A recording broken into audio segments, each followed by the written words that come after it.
এগুলো নষ্ট কে করছে? কলম দিয়ে ইয়ে দিয়ে এগুলো কে নষ্ট করছে? হ্যালো এভরিওয়ান, আসসালামু আলাইকুম। আশা করছি আপনারা সবাই অনেক ভালো আছেন। আমরা সবাই আলহামদুলিল্লাহ ভালো আছি। আরও একটি ব্লগ ভিডিও দেখার জন্য আপনাদের সবাইকে ওয়েলকাম জানাচ্ছি। তো আজকে অনেক দিন পরে আমার বাসায় সোফা আসছে। তো সোফার সাথে সাথে আরও একটা জিনিস আসছে, সেটা আসলে তারপরে দেখাবো, ওটা সারপ্রাইজই থাক। তো সোফাগুলো বানাতে দিয়েছিলাম আমি বেশ আরো অনেক দিন আগে। তো অনেকে আমাকে প্রশ্ন করেছিল যে সোফা কখন আসবে, আপনার সোফা আসছে না কেন, কখন আনবেন, এরকম আমি অনেক প্রশ্ন পাচ্ছিলাম। তো আসলে যেটা হয়েছে সেটা হচ্ছে সোফা আমার জন্য ফার্স্টে বানিয়েছিল, আমি যেরকম ডিজাইন দিয়েছিলাম তখন ডিজাইনটা ডিফারেন্ট হয়ে গিয়েছিল। মানে দেখা যায় কি দোকানের স্যাম্পলগুলো থেকে যদি বানাইতে দেওয়া হয় তখন সেম টু সেম হয়, যখন বাহিরের স্যাম্পলগুলো থেকে বানাইতে দেওয়া হয় তখন দেখা যায় কি ডিজাইনগুলো ডিফারেন্ট হয়ে যায়। বেশিরভাগ ক্ষেত্রে এরকম হয়। তো আমার এটার ক্ষেত্রে এরকম হয়েছে, পুরো ডিজাইনটা ডিফারেন্ট হয়ে গিয়েছিল। তো যার কারণে আমি ওটা নেইনি।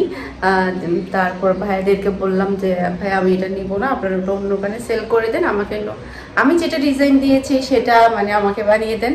তো এরকম করতে করতে বেশ মাঝখান দিয়ে অনেকটা সময় পার হয়ে গিয়েছে। এরপরে হচ্ছে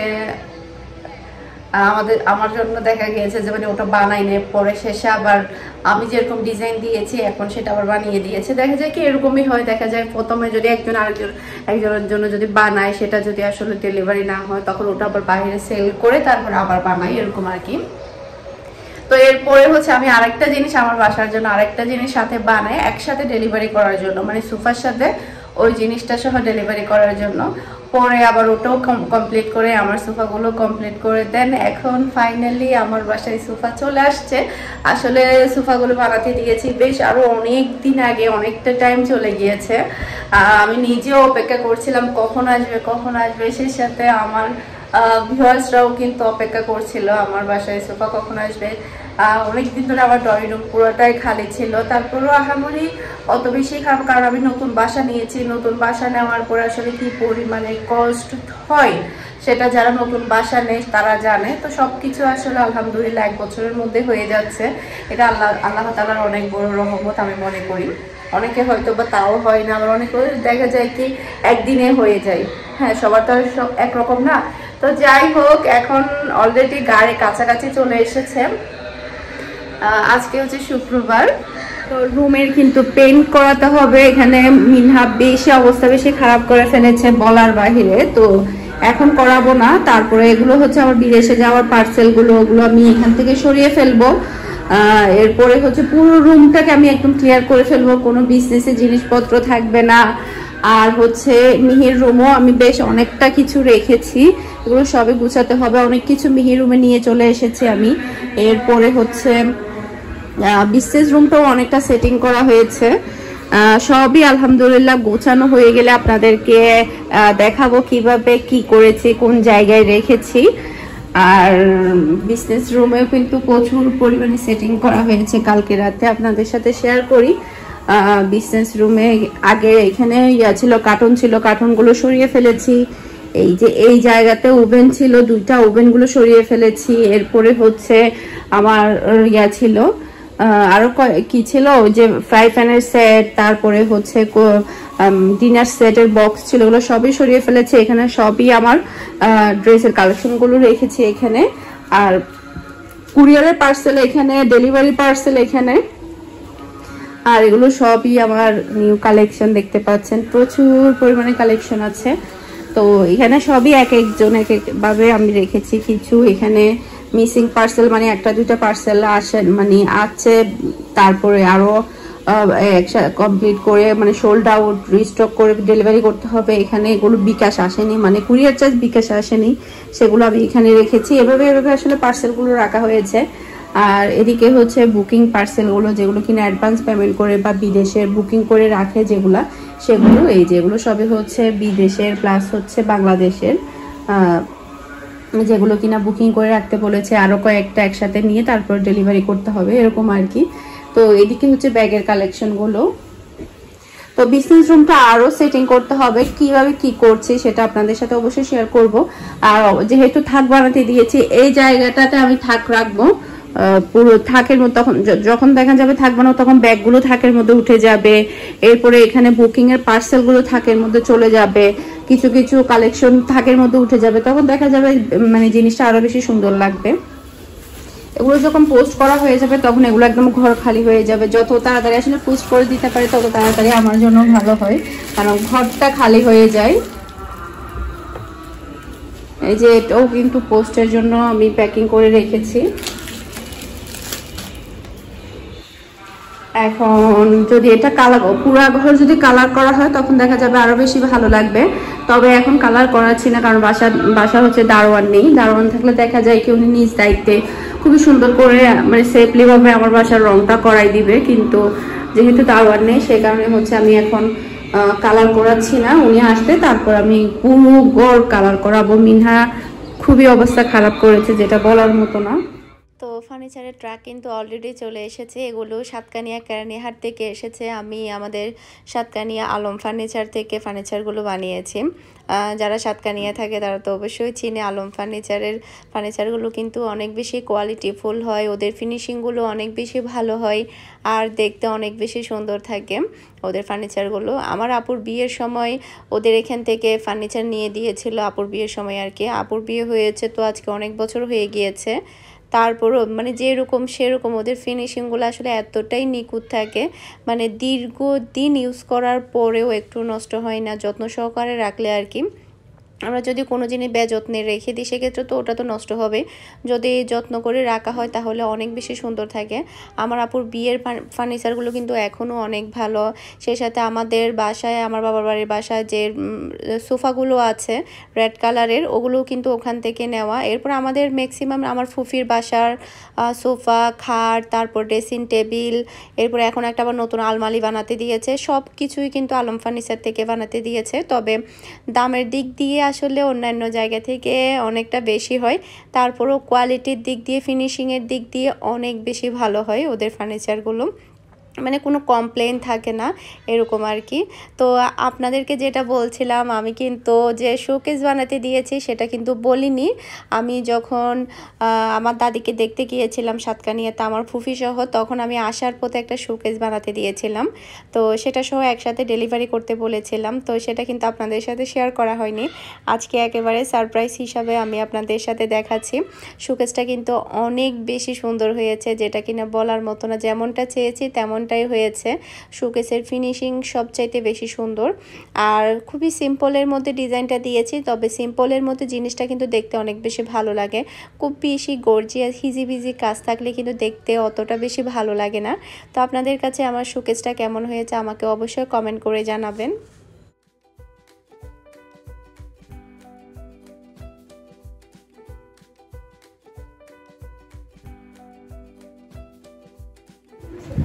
এই ফার্নিচারের একটু মুছে ফেল। আচ্ছা ঠিক আছে।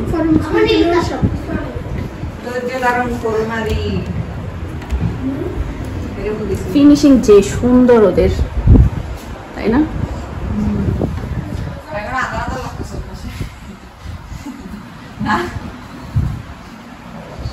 এদিকে একটু লাইট দিলে এদিকে যা মনে হয় লাইটিংটা এখানে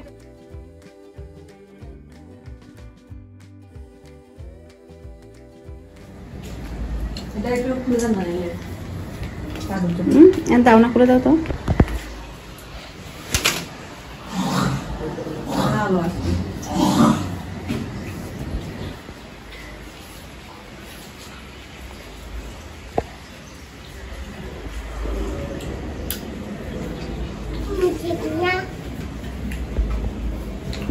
বসো মিনু, বসো। আমি আর কতি কি এখানে বসে বসে করব। ডাইনিং টেবিল যাব না।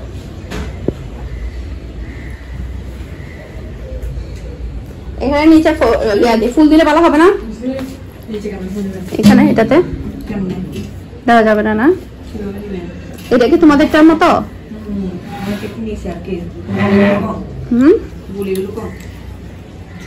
এই জায়গাতে কোনো ফুল টুল দেওয়া যাবে না সুন্দর লাগার জন্য?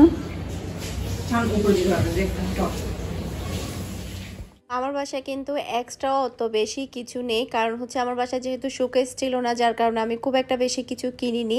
যেগুলো কিনা আমার অতি প্রয়োজনীয় সেগুলোই কিনেছি। তো এখানে হচ্ছে একটা ডিনার সেট আছে, যেটা কিনা আমাদের বাসা থেকে দিয়েছিল ভাইয়ের বিয়ের সময়। তো ওটা এখন সাজিয়ে রাখবো। তো এরপরে হচ্ছে আরও এক্সট্রা যেগুলো আছে সেগুলো এখন রাখবো। আসলে শোকেসে রাখার মতো অত আহামরি কিছু নেই, খুবই অল্প জিনিস, মানে একদমই অল্প কিছু, সেগুলোই এখন এখানে রেখে দেবো। যেগুলো কিনা আগে কার্টুন ভরে রেখেছি, কার্টুন ভরে রাখলে দেখা যায় ওটাও একটা জায়গা খেয়ে ফেলে, আর দেখতেও কিন্তু ভালো লাগে না। তারপর যাই হোক, এখন শোকেস হওয়াতে এখন শোকেসের মধ্যে সেটিং করে রেখেছি যা আছে তাই। পরবর্তীতে আসলে আস্তে আস্তে কিনে তখন এটা সাজানো যাবে। একসাথে তো এত বড় শোকেস সাজানো পসিবল না, এগুলো ধীরে ধীরে সময়ে সময়ে তারপরে করতে হবে। তো দেখতে পাচ্ছেন এটার ফিনিশিং কালার কিন্তু অনেক বেশি সুন্দর হয়েছে মাশাআল্লাহ। আর সোফার কালারটা আমি হালকা দিয়েছি, কারণ আমার কাছে মেরুন কালার বা অন্যান্য কালারগুলো অত বেশি ভালো লাগে না। আমার কাছে এই হালকা কালারগুলোই ভালো লাগে, যার কারণে আমি আমার পর্দার কালারও কিন্তু একটু হালকা কালার দিয়েছি, সোফার কালারও হালকা দিয়েছি। এরপরে হচ্ছে এটার মধ্যে আবার কাভার চলে আসবে, যেহেতু ছোট বেবি আছে আমার বাসায়। ছোট বেবি থাকলে কিন্তু এভাবে রাখা যাবে না। আর এই ব্ল্যাক কালার ওয়ালমেটটা আমি সরিয়ে ফেলবো, এখানে হচ্ছে আমি অন্য কিছু লাগাবো। আমাকে একটু টাইম নিতে হবে, এরপরে চিন্তা ভাবনা করতে হবে কি দিতে হবে। এদিকে আমার প্লে বাটনটা থাকবে। আর হচ্ছে যেহেতু কালারটা করিয়ে ফেলবো, এরপরে ধীরে ধীরে আমি পুরো বাসাটা গুছিয়ে ফেলবো। আর এদিকে মিহি হচ্ছে মিহির ওভারড্রপটা গুছিয়ে নিয়েছে, ও সবসময় কয়েকদিন পর পর ওর ওভারড্রপটা গুছিয়ে নেয়। এরপরে হচ্ছে মিহির রুমের জন্য হচ্ছে আমি এখানে বানাতে দিয়েছি ওভেনের র্যাকটা। ওভেনের র্যাকটা যখন চলে আসবে, দুইটা ওভেনই কিন্তু র্যাকের ভিতরে চলে যাবে। আর একবার চিন্তা করুন, দরজার এ পাশে অবধি মিনহা কি পরিমাণের কালার করেছে, যেটা কিনা ভয়ঙ্কর, বলার বাহিরে, এতটাই পচা মেয়ে বলার মতো না। মিহি কিন্তু কখনো এরকম ছিল না, কখনো একটা পেন্সিলের দাগ কলমের দাগ দেওয়ালা দিত না, যেটা সত্য কথা। মিহি আর মিনহার মধ্যে কিন্তু অনেক তফাৎ। মিনহা যা করেছে মিহি কিন্তু তা কিছুই করেনি, কোনো কিছুই নষ্ট করতো না। ফুলের টব বলুন, এটা বলুন সেটা বলুন, কখনো তেমন একটা কিছু নষ্ট করতো না। তবে মিনহা প্রচুর জিনিস নষ্ট করে ফেলে, আর বারান্দা দিয়ে বেশিরভাগ জিনিস ফেলে দেয়। মানে ওর হাতে যেটাই থাকে সেটাই কিন্তু ও ফেলে দেয় বারান্দা দিয়ে। তো দুপুরে যেহেতু জিনিসপত্র নিয়ে একটু ঝামেলায় ছিলাম, সে কারণে কিন্তু তেমন রান্না বান্না হয়নি, শুধুমাত্র হচ্ছে আগের কিছু তরকারি ছিল সেগুলো। এরপরে হচ্ছে ডাল রান্না করা হয়েছে, কই মাছ ফ্রাই করা হয়েছে, আর সাদা ভাত। তো এটা দিয়ে হচ্ছে আমরা দুপুরে খাবারটা খেয়ে নিব, রাতের দিক দিয়ে রান্না করব। আর আমার হচ্ছে বাহিরেও যেতে হবে, আমার নিউ কালেকশনে এসেছে সেগুলো নিয়ে আসতে হবে, পাকিস্তানি আর কি। এরপরে হচ্ছে আরও কুরিয়ারও কাজ তো থাকে, ডেলি দেখা যায় ডেলিগুলো ডেলি কুরিয়ার করে ফেলতে হয়, না হলে কিন্তু জমে যায় অনেকগুলোই, তখন দেখা যায় ক্যারি করে নিতে গেলে আরও বেশি কষ্ট হয়ে যায়। তো সে কারণে ডেলিগুলো ডেলি কিন্তু কুরিয়ার করে ফেলতে হয়। এরপরে হচ্ছে আরও টুকিটাকি কাজকর্ম আছে, সেগুলো সারাতে হবে, তাই আমি ভাত খেয়ে তারপরে বের হয়ে যাব। আর এখন কিন্তু ওয়েদারটা মানে খুব একটা বেশি ভালো না, মানে বৃষ্টি বৃষ্টি ভাব। দেখতে পাচ্ছেন ওয়েদার কিন্তু খুব বেশি খারাপ হয়ে আসছে, মানে একেবারে বৃষ্টি মনে হয় এখন নেমেই যাবে এরকম আর কি। তো এটা হচ্ছে মানে সন্ধ্যার আগে আগে আর কি, এই সময়টাতে আসলে ওয়েদার খারাপ হলে দেখতে কিন্তু ভালোই লাগে। মানে মানে যতই বৃষ্টি হোক না কেন, গরম কিন্তু কমছে না, প্রচুর পরিমাণে কিন্তু গরম পড়ছে বলার বাহিরে। এখন কিন্তু গরম একটু কমার কথা, তারপরে দেখা যাচ্ছে গরমটা খুব একটা বেশি কমছে না। তো যাই হোক, আমার কাজকর্মগুলো শেষ করে আমি বাসায় চলে আসছি। আমার কাছে ব্লগের এই রোডটা অনেক বেশি ভালো লাগে, কারণ এখানে দেখা যায় কি সুপার শপ আছে, তারপরে ব্যাংক আছে, মানে বিভিন্ন মানে বাসা থেকে বের হলে দেখা যায় সুযোগ সুবিধাগুলো পাওয়া যায়, যেটা কিনা দেখতেও ভালো লাগে। আর এখানকার রোডগুলো কিন্তু অনেক বেশি সুন্দর, ব্লগের এই সাইডের কিন্তু রোডগুলো কিন্তু অনেক বেশি সুন্দর। তারপরে হচ্ছে বিশেষ করে হচ্ছে পরিষ্কার পরিচ্ছন্ন সবচাইতে এই সাইডগুলোতে। যখনই রিক্সা দিয়ে যায় তখন আমি এটা ফলো করি যে রুটগুলো একদম নিট অ্যান্ড ক্লিন থাকে, খুব একটা বেশি নোংরা থাকে না, অনেক বেশি ভালো লাগে। তো আসার পথে হচ্ছে আমি কলা কিনেছি, এরপরে ফ্রুট কিনেছি, এরপরে ভ্যানে হচ্ছে কর্মী শাক দেখলাম একটা ভ্যানে শুধুমাত্র দুই ইয়া ছিল, তো ওখান থেকে একটা নিয়েছি, মনে হয় ওনার বিক্রি শেষ হয়ে গিয়েছে শেষ পর্যায়ে, তো দুইটা ছিল, ওখান থেকে আমি একটা নিয়েছি, মাত্র 10 টাকা ছিল ওটার দাম। এরপরে হচ্ছে ফ্রুট বলুন কলা বলুন সব কিছুর দাম আসলে এত বেশি বেড়ে গিয়েছে বলার মতো না। মানে 12টা কলা, 1 ডজন কলা হচ্ছে 120 টাকা। মানে আমি তো পুরাই অবাক, মানে অনেক দিন পরে মনে হয় কলা কিনাতে এরকম অবস্থা হয়েছে। মাঝখান দিয়ে অনেক দিন কলা কিনা হয়নি, সে কারণে আসলে কলার দামটাও জানি না। এখন দেখি যে 120 টাকা মানে ডজন আর কি। একদম অবাক হয়ে গেলাম। তো এখানে হচ্ছে আপেল নিয়েছি আর হচ্ছে কমলা নিয়েছি। আগে দেখা যেত এরকম আপেল আর কমলা সব দুইটা মিলে নিলে 500-600 টাকার মধ্যে চলে আসতো, আজকে এসেছে 750 টাকা। হ্যাঁ ফুলে হাতে নিয়ে ফেলছো, দাও দাও দাও। আমাকে অনেকে বলে মিনহার চুল কেন বেঁধে দেই না, একটা ক্লিপ কেন দেই না, ওর চুলগুলো কেন ইয়া করে রাখি না। দিলাম 2 মিনিটের মধ্যে সবগুলো হাতের মধ্যে, টুনটুন হাতের মধ্যে চলে আসবে সবগুলো। কোন সময় সে একটা মাথা ব্যান্ড রাখে না, একটা ক্লিপ রাখে না। তোকে পচার মতো লাগতেছে এগুলো থাকলে এখানে, কি সমস্যা? এই কি সুন্দর লাগে আমার মেয়েটাকে। ও থাকুক, বলে থাকুক, সুন্দর লাগে তো, থাকবে। কোনো সময় সে রাখবে না, 5 মিনিট পর নিয়ে ফেলবে। 5 মিনিটও না, 1 মিনিটের মাথায় সে তার হাতে। তুমি ডুবাই ডুবাই আজকে বলতেছো না, একটু বলো তো, শোনাও তো আন্টিদেরকে। ইতল বিতল গাছের পাতা, গাছের পাতা ভেঙে দাদা। হ্যাঁ তারপরে আই আই হ্যাঁ আই আই টিপটাই হ্যাঁ তারপর মাটি দিদা দাদা। হ্যাঁ তারপর দুধ দিদা। হ্যাঁ সুন্দর করে বলো না, তুমি ভেঙে ভেঙে বলতেছো। ইতল বিতল গাছের পাতা, গাছের পাতা হ্যাঁ ভেঙে দাদা। বিচি ভেঙে দাদা। দুবাই দুবাই ভেঙে দাদা। হ্যাঁ তারপর আই আই হ্যাঁ আই এই যে দুধ দিদি কালা দিদা। তুমি পচা না ভালো? ভালো। কে বলছে তুমি ভালো? তুমি তো পচা। আমি ভালো। তুমি পচা। আমি ভালো। তুমি পচা। মিহি ভালো। মিহি ভালো না পচা? ভালো। মিহি পচা। ভালো। কমলা খাবা? খাবো। শসা খাবে? না খাবো না। খাবেন না? পেঁয়াজ খাবে? না খাবো না। কেন? পেঁয়াজ খেতে হবে। না খাবো না। পেপি খাবে? পেপি আই খাবো। খাবো। পেপি খাবো। শসা খাবে? না খাবো না। খাবে না। ভাত খাবে? সি দিয়ে ভাত খাবে? না খাবো না। আলু ভাত? খাবো না। ডিম ভাত? চকলেট খাবে? চকলেট খাবে? না খাবো না। কেক খাবে? খাবো না। কিছু খাবে না? না। নষ্ট কে করছে? কলম দিয়ে ইয়ে দিয়ে এগুলো কে নষ্ট করছে? মি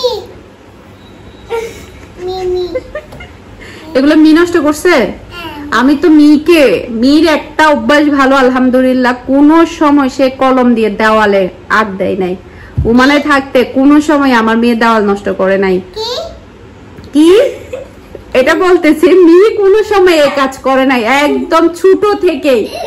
এটা মিহি করতে পারে না, তুমি বললে হবে না। এগুলো কে করছে? মিহি তো, আমি তো বিশ্বাস করি না। আমি তো জানি এগুলো সব টুনটু করছে। এগুলো কে করছে? টুনটু। সব পুরা ঘর নষ্ট করছো তুমি। এমন কোন জায়গা নাই, এমন কোন জায়গা নাই মিনহা কলম দিয়ে আঁক দেয় না, কালার পেন্সিল দিয়ে আঁক দেয় না, এমন কোন জায়গা বাকি নাই। পুরা ঘর নষ্ট করে ফেলছে। হ্যাঁ এগুলো সব তুমি করছো। এমনকি এমনও সময় হয় আমার হাতে পায়ে পর্যন্ত মিনহা একে কলম দিয়ে দাগ দেয়, হাতে পায়ে। এরকমও অনেক সময় আছে না? এগুলা কে করে? ও সব বুঝতেছে, সব বুঝতেছে ও।